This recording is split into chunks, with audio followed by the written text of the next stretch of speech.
tudo bem com vocês? Essa semana nós estudamos a lição número 12, Desejado de Todas as Nações. Quem é o desejado de todas as nações? Nós vamos ver no decorrer do estudo da lição dessa semana. Lá em Isaías, no capítulo 60, versículo 3, diz: As nações caminharão à tua luz e os reis ao resplendor que te nasceu. Quem é ele, o desejado de todas as nações? O Messias, o Santo de Israel, o leão da tribo de Judá, Jesus Cristo, o Salvador do mundo. Lá em Ageu, no capítulo 2, versículo 7, diz: Abalarei todas as nações, eu, desejado de todas as nações, virá, e encherei esta casa de glória, diz o Senhor dos Exércitos. Vamos estudar vários assuntos. Um dos assuntos que nós vamos estudar essa semana, que nós estudamos essa semana, é sobre o efeito do pecado. Qual o pecado? Lá em Isaías, no capítulo 59, no versículo de 1 a 2, nós vemos o seguinte: Certamente a mão do Senhor não está encolhida, para que não possa salvar, nem surdo o seu ouvido, para que não possa ouvir. Não é o pecado que já temos, ou seja, a nossa vida pecaminosa. Já nascemos em pecado. Aqui se refere ao pecado escondido, pecado oculto, pecado acariciado, pecado voluntário, aquele que eu sei que é pecado, mas continuo fazendo. Esse é o pecado que está se referindo aqui. No verso 2 diz: Mas as vossas iniquidades fazem divisão entre vós e o vosso Deus. Aí eu pergunto, por que as nossas orações não são atendidas? Por causa das nossas iniquidades. Pecados não confessados, pecados escondidos, pecados planejados, pecados conscientes. Enquanto nós tivermos esses pecados na nossa vida, as nossas orações não serão atendidas por Deus. Lá em Gênesis, no capítulo 3, versículo 8, Adão e Eva, eles se esconderam porque havia pecado contra Deus. Então existe uma série de pecados que nós temos que limpar da nossa vida se nós quisermos que as nossas orações sejam atendidas por Deus. Às vezes oramos e não temos respostas. A culpa não é de Deus, a culpa é minha, porque existe alguma coisa na minha vida que impede que Deus ouça as minhas orações. Pense nisso. Vamos estudar também na segunda-feira quem é perdoado. Quem será que é perdoado? Todos somos pecadores, como nós já vimos. Já nascemos em pecado. Só existe um pecado que não é perdoado. Mas esse pecado não é um ato isolado. É contínuo, com conhecimento. Ou seja, o Espírito Santo me alerta, mas mesmo assim eu peco. O famoso pecado consciente. Eu sei que é pecado, mas eu prefiro continuar pecando, ou seja, fazendo a minha vontade e não obedecendo a Deus. Lá em Hebreus, no capítulo 10, versículo 26, diz: Se voluntariamente continuarmos no pecado, depois de termos recebido o pleno conhecimento da verdade, já não resta mais sacrifício pelos pecados. Quando pecamos voluntariamente. Presta atenção, nós pecamos voluntariamente, mas também pecamos conscientemente. Quando não está mais no controle da minha vida, deixar de pecar ou não. Por quê? Porque eu já me habituei a pecar. Eu já me acostumei a pecar. Então, um pecadinho a mais ou um pecadinho a menos não faz diferença.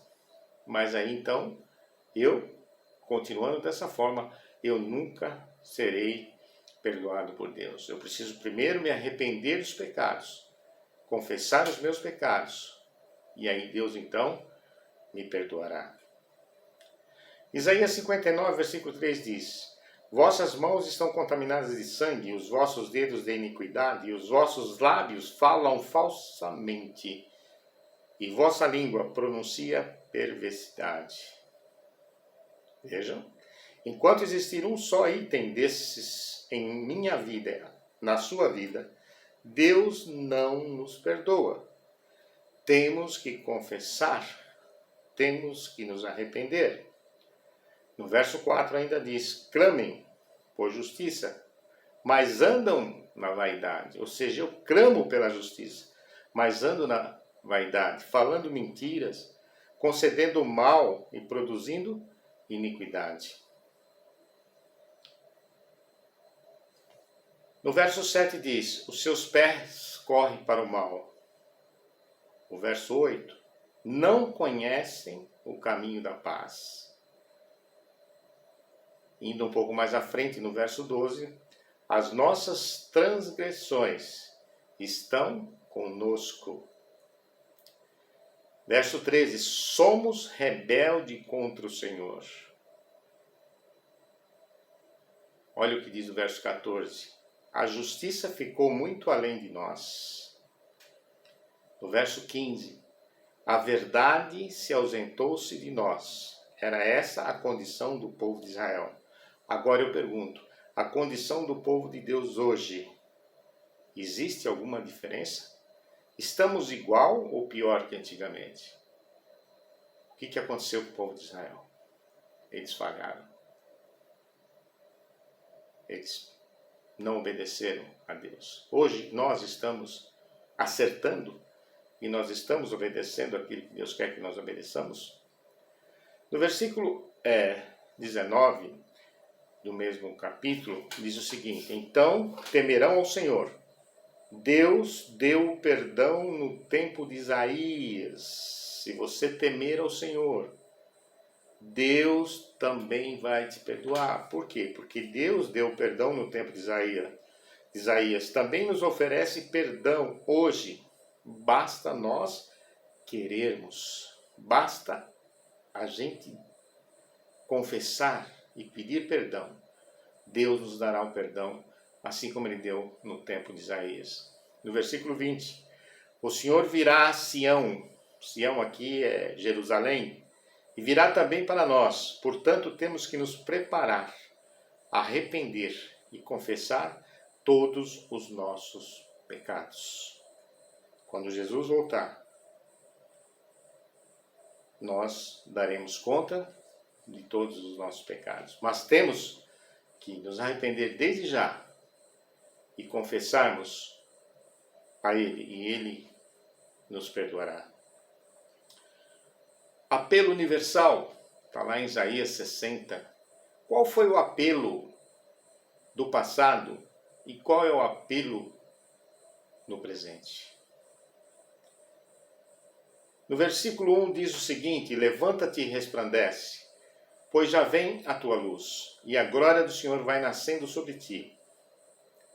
Este é o apelo, levanta-te, resplandece, pois já vem a tua luz, e a glória de Deus vai nascendo sobre ti. Se você permitir, se você deixar. Em Apocalipse, no capítulo 3, diz que a igreja é morna, está se igualando ao mundo. Os professos cristãos estão agindo em suas vidas como se não conhecesse o que é certo e errado.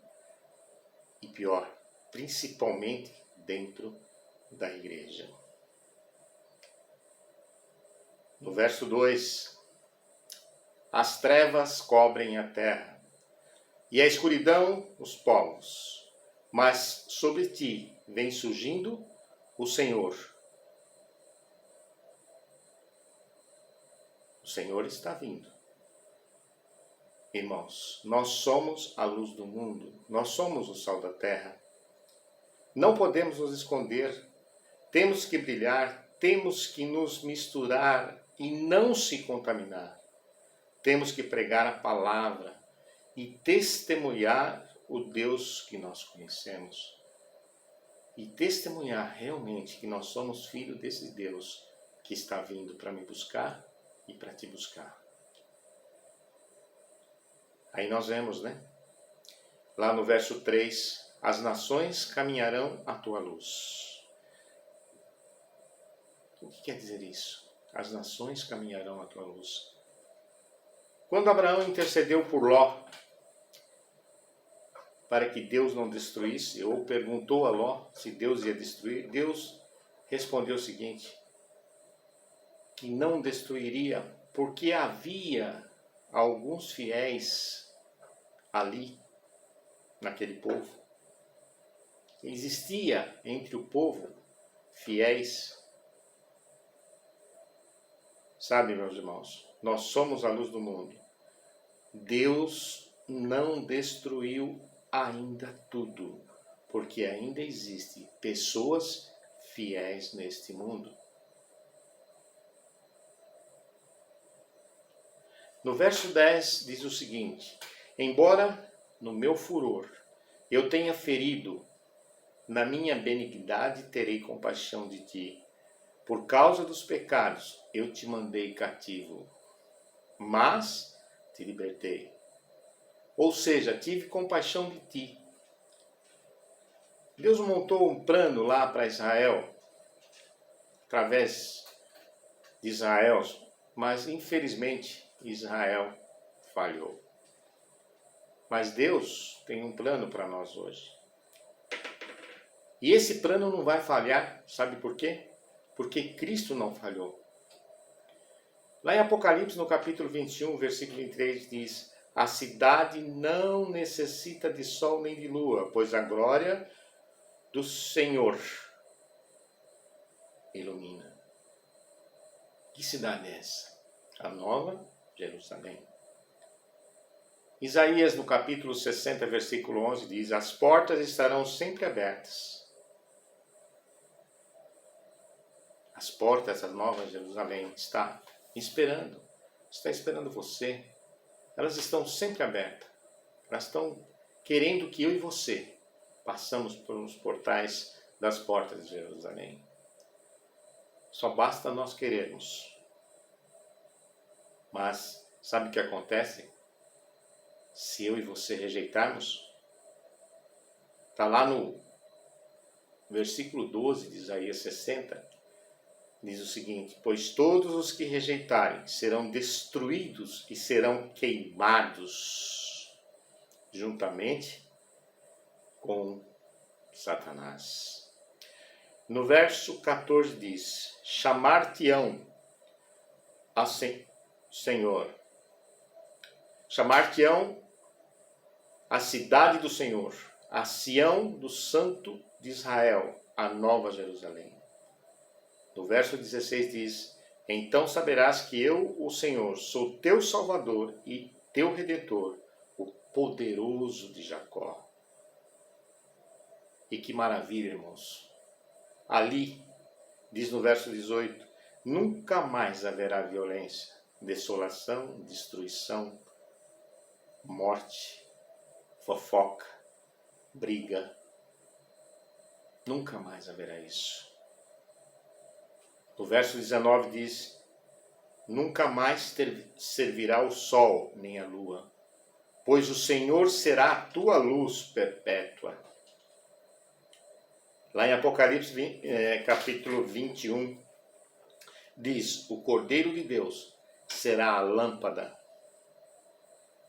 O plano montado para Israel falhou, mas aqui, quando Jerusalém descer do céu, o plano de Deus que ele montou para os fins do tempo se cumprirá, se completou nesse momento. A lição também nos aborda o ano aceitável do Senhor, está lá em Isaías 61. Que ano é esse? Ano aceitável do Senhor. Se nós lermos o versículo 1, ali fala de uma profecia, né? Fala da missão de Jesus. Qual era a missão de Jesus aqui na terra? E Jesus cumpriu sua missão. foi gerado de Maria, foi batizado pelo Espírito Santo. E assim, irmãos, como Jesus cumpriu sua missão, eu e você também temos que cumprir a nossa missão. Qual que é a minha missão? Qual que é a sua missão?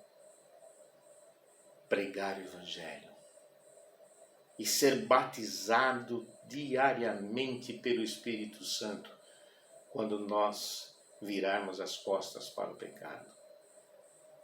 Quando Satanás te conduzir ao pecado, você diga não. Nesse momento, você está recusando o pecado e nesse momento você está sendo batizado pelo Espírito Santo. Essa é a nossa missão, pregar o Evangelho e dizer não para o pecado. No verso 2, nos faz lembrar do jubileu. Lembra-se? Já leram sobre isso? 7 anos igual a 49 anos. No 50º ano, era o ano aceitável do Senhor. O que acontecia ali? Todas as dívidas eram perdoadas. Tudo voltava para as famílias. Deus perdoava os pecados e devolvia as terras. Dava liberdade. Dava o perdão. Hoje, Jesus também nos perdoa. E Ele vai nos devolver o Éden, que era nosso, a Nova Jerusalém. Ele nos dá o perdão, Ele nos dá a libertação. O ano aceitável do Senhor é contínuo. Se você abrir sua Bíblia em Lucas, no capítulo 4, de 16 a 21, diz: anunciai o ano aceitável do Senhor. Então tudo isso acontecia no ano aceitável, no 50º ano. Os pecados eram perdoados, era dado liberdade, as terras eram devolvidas, as dívidas eram perdoadas, tudo era perdoado.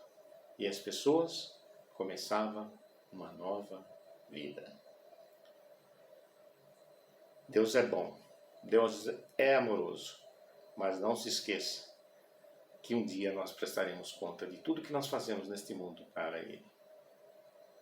Na quarta-feira diz o dia da vingança de nosso Deus. Isaías capítulo 61. No verso 2 diz: quando Jesus abriu o livro lá em Lucas 4,16, ele leu até o ano aceitável do Senhor. Ele não leu sobre o dia da vingança. Eu pergunto, por quê? Porque o dia da vingança não tinha acontecido ainda. Ou seja, será no fim agora. No final dos 1000 anos, quando Satanás e seus anjos forem destruídos. Mateus, capítulo 24, diz que era para o juízo, ou seja, no futuro. Não era para aquela época. Por isso que Jesus parou antes. Ele leu apenas até aquele ponto. Ele não seguiu mais. Porque o dia da vingança ainda vai acontecer. Onde eu e você vamos prestar contas de tudo aquilo que nós fazemos. Em Joel capítulo 2, versículo 28 e 29, diz o seguinte: derramarei o meu espírito sobre toda a carne. Essa profecia, irmãos, tem dupla aplicação em nossos dias. Estamos vivendo no tempo do derramamento do Espírito Santo. A chuva seródia. Portanto, devemos abandonar tudo aquilo que nos separa de Deus, todo pecado que não deixa que Deus atenda às nossas orações. Nós estamos vivendo exatamente nesse ponto. No verso 30 diz: mostrarei maravilhas no céu e na terra. Sangue, fogo e coluna de fumaça. No tempo do fim vai acontecer novamente o derramamento do Espírito Santo. Não vai? Como aconteceu lá atrás. Vai ter novamente o derramamento do Espírito Santo. Assim também, os sinais serão apresentados na segunda vinda de Jesus. todos os sinais, o crescimento do sol, queda das estrelas e tudo mais que aconteceu também serão apresentados na vinda de Jesus. Olha que interessante. A glória que existe no rosto de Jesus nos transformará. E essa mesma glória fulminará os ímpios. Difícil, né? A glória do rosto de Cristo vai transformar esse corpo corruptível num corpo incorruptível. E essa mesma glória vai fulminar os ímpios. Lá em Apocalipse, no capítulo 19, 11 e 12, diz o seguinte: o céu aberto, e apareceu um cavalo branco, e seu cavaleiro chama-se Fiel e Verdadeiro, e julga pela justiça. Versículo 8 diz: foi-lhe dado que vestisse linho fino, resplandecente e puro, linho fino, resplandecente e puro. O linho representa os atos de justiça dos santos. O versículo 13 diz: estava vestido com um manto salpicado de sangue. O que significa esse salpicado de sangue? Foi o preço pago que Jesus pagou pelos meus e pelos seus pecados. Olha que interessante o verso 14. Seguiam-no os exércitos que estavam no céu, em cavalos brancos. Eu pergunto para vocês, quem são esse exército? São anjos? Não, não são anjos. São seres humanos que já estão no céu. Conforme diz lá em Mateus, no capítulo 27, versículos 51 a 53, descerão com Cristo a primícia dos mortos. Que primícia é essa? Quando Jesus ressuscitou, com ele ressuscitaram muitas pessoas que já estavam salvas e foram para o céu com Jesus. Esse é o exército que virão em cavalos brancos quando Jesus vier novamente. No versículo 15 diz: da sua boca sai uma espada afiada para ferir com ela as nações que não reconheceram Jesus como o Salvador do mundo. Malaquias 4, versículo 1 diz: certamente aquele dia vem, e arderá como fornalha todos os soberbos e todos os que cometem iniquidade, impiedade, serão como restolho, e o dia que está para vir os abrasará, diz o Senhor dos exércitos, de sorte que não deixará nem raiz e nem ramos. Veja, meus queridos, Deus está dando toda a oportunidade para mim, para você e para todos, para que nós possamos nos arrepender dos nossos pecados, para que nós possamos entregar as nossas vidas nas mãos de Jesus, para que a gente possa caminhar com Jesus, para que naquele dia a glória do seu rosto possa nos transformar. Ele está dando toda a oportunidade para nós. Cabe a nós aceitarmos ou não. Por se nós se nós aceitamos, nós vamos para o céu. Mas se nós não aceitamos, nós vamos sofrer esta vingança. No final dos mil anos, nós seremos queimados juntamente com Satanás, por não ter atendido o apelo que Deus faz. Não se esqueça, Deus é um Deus de amor. Eu e você não entendemos e não conseguimos entender o amor de Deus, mas Deus também trará a juízo todas as coisas, tudo aquilo que eu e você fazemos, que só nós sabemos, que achamos que só nós sabemos. Deus sabe de todas as coisas. Portanto, meu querido, pense na lição dessa semana. Vamos colocar em prática em nossas vidas, vamos nos preparar, vamos nos arrepender, vamos aceitar Jesus como nosso Salvador, para que a gente não sofra a vingança daquele dia. Deus te abençoe e um feliz sábado.